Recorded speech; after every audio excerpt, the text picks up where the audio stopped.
Hey guys, how are we doing? So it's Crypto Insight UK here, bringing you back another YouTube video. So today is actually a massive day in the cryptocurrency world. I'm going to get into that, why that is in a short space of time. We're going to start with a bit of TA. I've got some news for you and a few things that I'm personally doing in the crypto space. Do like to keep you guys informed as to what I'm doing. As you guys know, if you've been watching my channel, literally just tell you what I'm doing, what I've got my eye on at the minute, and where I'm spending some money or crypto, I guess. So we'll start with Bitcoin. Again, nothing's really changed so far. We are having a red day, so we have lost that 200 moving average. If we get a daily close where we are right now, this could mean further downward pressure for Bitcoin. However, the volume's pretty low, and we're so low on the RSI, guys, to be completely honest with you. Look when we've last bounced the last few times we've had the RSI. We've bounced on exactly the level. We're below the level that we've bounced at before. So, we are looking for a bottom. Don't think we've necessarily found one. As you can see, when Bitcoin does have these big wicks down, it can sometimes accumulate underneath moving averages, find a lower low before it starts to push off. And there are people calling for bear markets, as we discussed yesterday. But to be honest, guys, it can't go much further down on the RSI. It'll be into oversold very shortly. So that's just what I've got my eye on at the minute. There's a few things telling me that we could be looking for a reversal at some point soon. But with the uncertainty in what's going on today in the market and what I'm going to talk about, you'll understand why the market is uncertain, as I've been saying. So Ethereum is actually quite different to Bitcoin. This could suggest that we could have an alt season on the way. Bitcoin's lost 3% today. Ethereum's only lost 0.71. It's still managing to hold above the 50-day EMA, whereas Bitcoin has lost both the 50 and the 200 EMA on the daily. So that's definitely something positive to look forward to. Another thing that I found quite interesting about Ethereum that I didn't manage to share with you yesterday was that when it had the capitulation event, it wicked perfectly to the 702 Fibonacci retracement, took a bounce from there, and then really pushed back up and just had that daily close under the 50-day, and then we managed to push through that 50-day, not yesterday, but the day before. And then XRP, again, this XRP is such a frustrating asset to hold.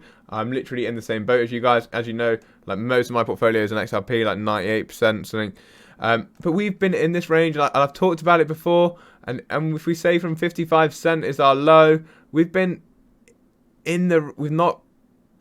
got any higher than $1.96, or any lower than 55 cent for 257 days, guys. So we've ranged in a range of 200-ish% for 200 days. Like, that is crazy. That is absolutely crazy. Like, anyone who is holding XRP, you're a blooming saint. Like, and I'm in that bracket. If you look at percentage range, we've ranged between 284% for 255 days, and that is actually crazy.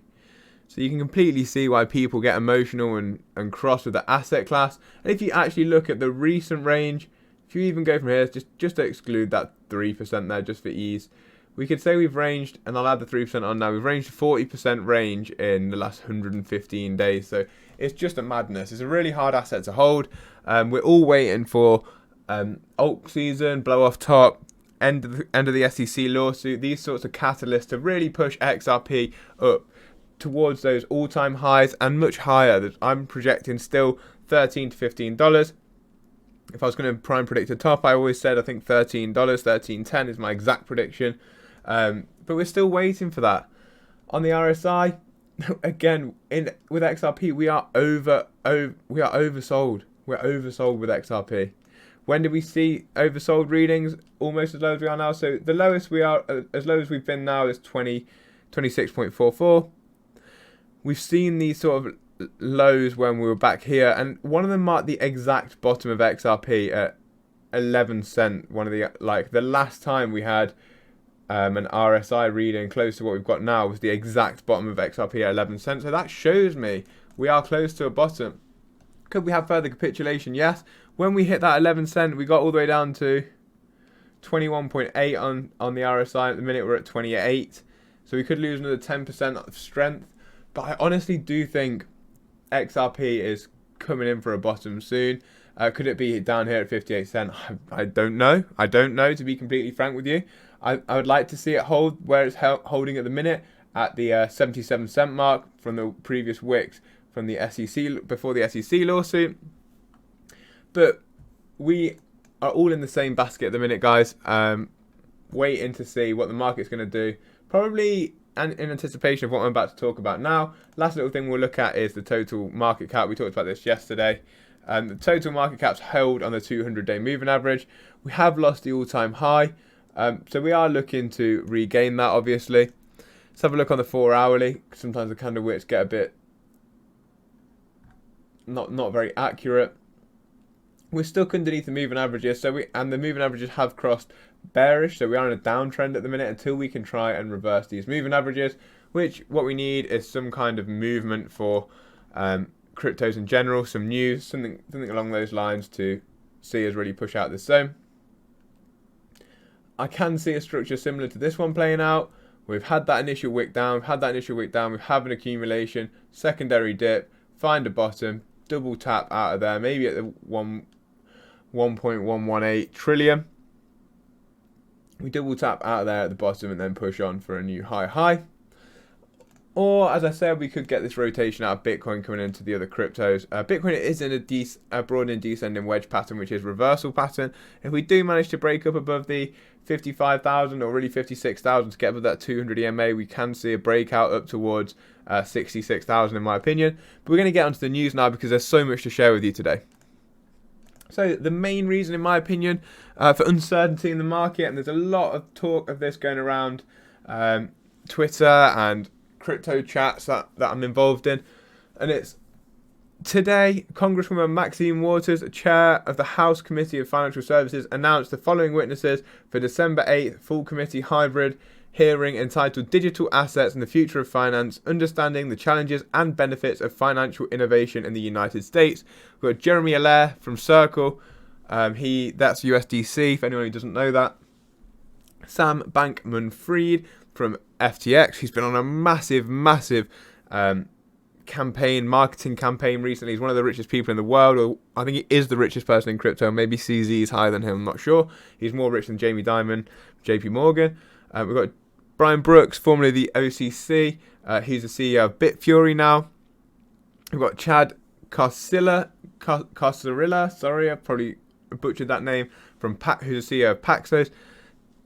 Danelle Dixon from Stellar, from the Stellar Development Foundation. She's the CEO there. And Alessia Haas, who's the CEO of Coinbase and the CEO of Coinbase Global. So this hearing is at 10 a.m. Eastern today, and it's something that I want to watch. And 10 a.m. Eastern is, I'm not sure, maybe 3 o'clock in the UK.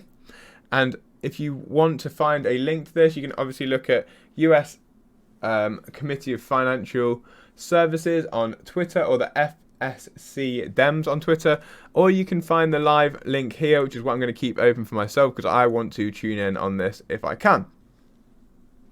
Next, I want to just get into a few things XRP and lawsuit related. We've got a few things going on. So on the 6th of December, which is 2 days ago, the SEC had to do a few things for the lawsuit, as did Ripple. So let's just get into what they were. We aren't going to find out what the answers are as the retail investor, or for a little while. They weren't publicly displayed, all of this. But the deadline for the SEC to comply with most aspects of the court's order on the 21st of October, ordering 2 discovery disputes, specifically the order requiring the following. The SEC is responding to Ripple's interrogatories, has to specifically identify any term the XRP contract created an expectation of profits. There are approximately 1,500 contracts. Those answers are due by the 6th of December. So basically they have to tell the courts where Ripple's contracts specifically showed their customers that they were going to make a profit if they held XRP. And that's relating to the value of XRP. The SEC has to answer whether effects by Ripple were necessary to affect any increase in price of XRP, and that answer is also due on the 6th of December, which was 2 days ago, obviously. And that's one where I think the SEC is going to really flip and struggle, because Ripple has been signing partners left, right, and centre, and has the XRP price moved up? And they're even using XRP for some of the things that they're signing. They're making ODL corridors, all this sort of stuff. Have we seen an increase in price in XRP, or has it moved as Bitcoin moves? So they're going to flip and struggle with that one. I wouldn't like to be in the SEC's position right now, because I don't know how they can argue that case, because I can see from a basic technical analysis structure that whenever Bitcoin dumps, XRP dumps, no matter what Ripple are doing. So I don't think they can have an argument there at all. The SEC has to respond to 776 requests for admissions that relate to Ripple's fair notice defence, but Judge Netburn gave the SEC until 30 days after Judge Torres rules on the SEC's motion to strike Ripple's fair notice defence with those responses. If the SEC's motion to strike is granted, the SEC won't have to answer those requests for admission. The SEC has to respond to 309 requests for admission relating to defendants' defence under Morrison versus Nat Al Ostal Bank Limited. I don't know what this is. 561 US. I don't understand what this is. That basically XRP sales occurred offshores, and those responses are due the 6th of December. So they basically got to say that they do relate to America, even though they occurred offshore. The SEC has to answer whether XRP was fully functional when XRP distribution started in 2013, but first there needs to be meet and confer between counsel Chris Larson and the SEC to clarify the term fully functional. We don't know if this meet and confer has occurred. We don't know exactly when the question will be answered. So basically, one of the things that the SEC are trying to argue is that Ripple did an ICO, and even though I don't think they did, personally, they're trying to say that the XRP ledger wasn't fully functional, so they used the money raised by creating contracts of XRP with an expectation of profits to build out the XRP ledger, and that's how they are trying to come. One of the reasons they're trying to create it as a security, because it's a security of the XRP ledger, and I don't think that's actually the case. I think they've maybe bitten off a bit more than they can chew, because Ripple did not do an ICO. They actually got funded all the XRP, or donated from OpenCoin. So, and the XRP ledger was fully functional because it was the XRP was escrowed. What the SEC's argument is going to be is that it's not fully functional until there's worldwide adoption of XRP, because that's what the end goal is. So that means that it's not fully functional, and any sales now are contributing to the full function of the XRP ledger. But I don't think that's true, because the XRP ledger and the infrastructure of it was built. It's like saying, do you have a boat that could take something from A to B? If you've got the boat and it's fully there, whether you funded that yourself or not, doesn't matter. If you funded that yourself and then you take the boat from A to B, let's say you're taking the boat from Dover to Calais, the SEC are trying to say, well, you need the passengers to pay for the boat, and Ripple are trying to say, no, the boat's there anyway, and if the passengers come on board, then that's great, and if they don't, then it doesn't affect whether the boat's still there or not. And that's basically the argument. And the SEC answers numerous interrogatories by incorporating references its answers and to other interrogatories. They can't do it that way. Each interrogatory must extend an oath. Judge Netburn ordered the SEC to go back and clean up some answers. Okay. And then we've got nothing then until the 14th of January, which is when expert discovery finishes. And that's only a month away now, guys. That's only a month away. So you've got to really keep your eyes on this case, because it's going to come to a conclusion at some point, sooner rather than later. And I think it's going to catch everyone out when it comes to a conclusion. I really do. Next, we've got a few things I just wanted to report on from my Twitter. Something that I thought was really cool. And I am looking long-term to settle in Australia if Australia get their issues sorted out. And I can get a decent visa there. I've been travelling there. I really like it. As a country, I think it's on the way up.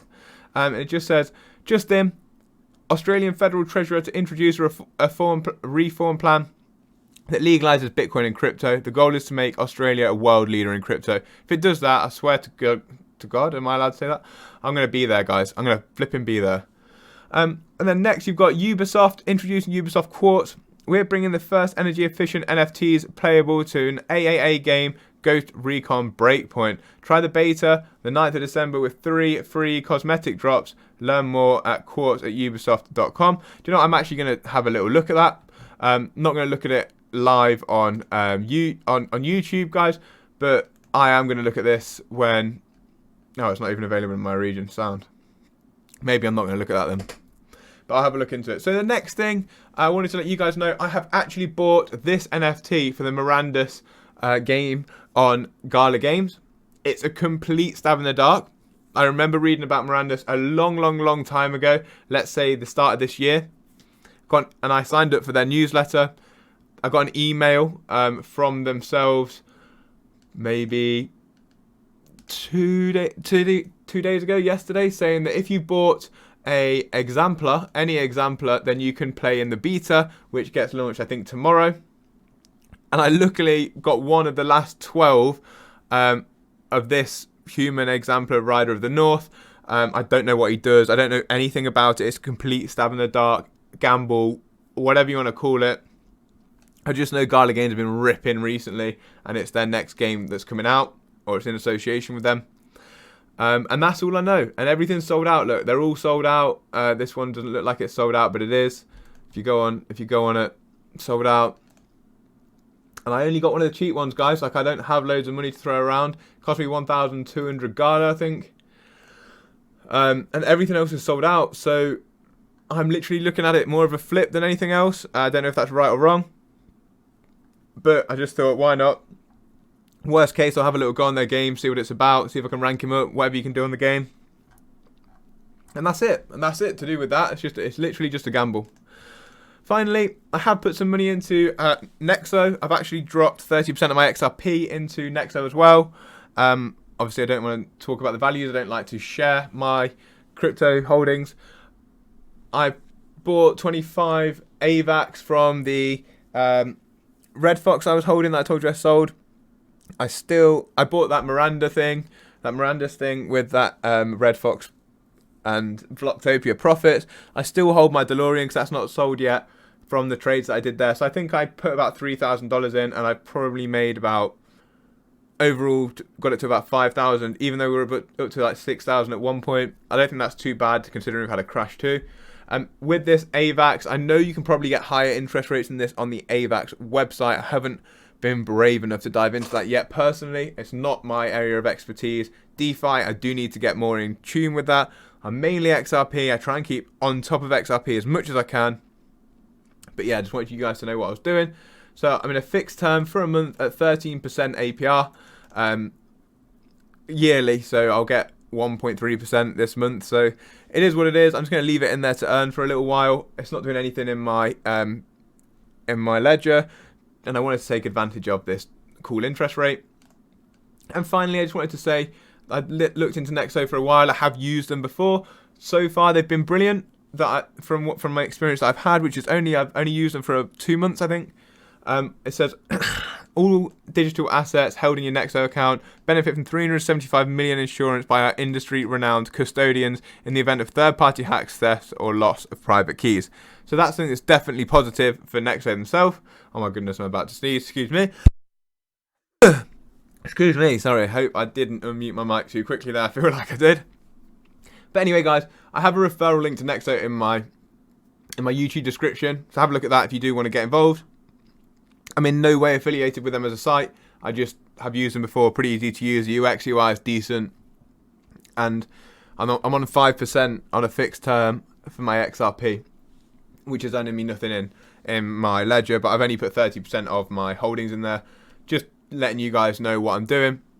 Playing around more than anything, guys. Getting a bit of interest as well if I can. Great. So there's my complete breakdown of everything that I'm doing at the minute, guys. I hope you enjoyed this video. I hope it shed some light onto what's going on in the crypto space for you. And I hope that this can help you, give you something to do. And you can have a look into Nexo's loan programs. Be very careful with those. They can liquidate you. And as I said before, go and check out Martin Volk. That's Martin, Martin, space Volk, VALK, on his Nexo plans if you want to look to cash out some crypto. He's very good for that. And again, no affiliation with him either. I just think his channel's great. But yeah, thank you for tuning in, guys. Hit that like button if you haven't already, and drop me a sub. I know a lot of people watch this who don't sub to me, but it is what it is. Drop me a comment on anything you want me to look into, and I'll have a little look into that for you as well. All right, peace up, A-Town down, guys. I'll see you on the next one.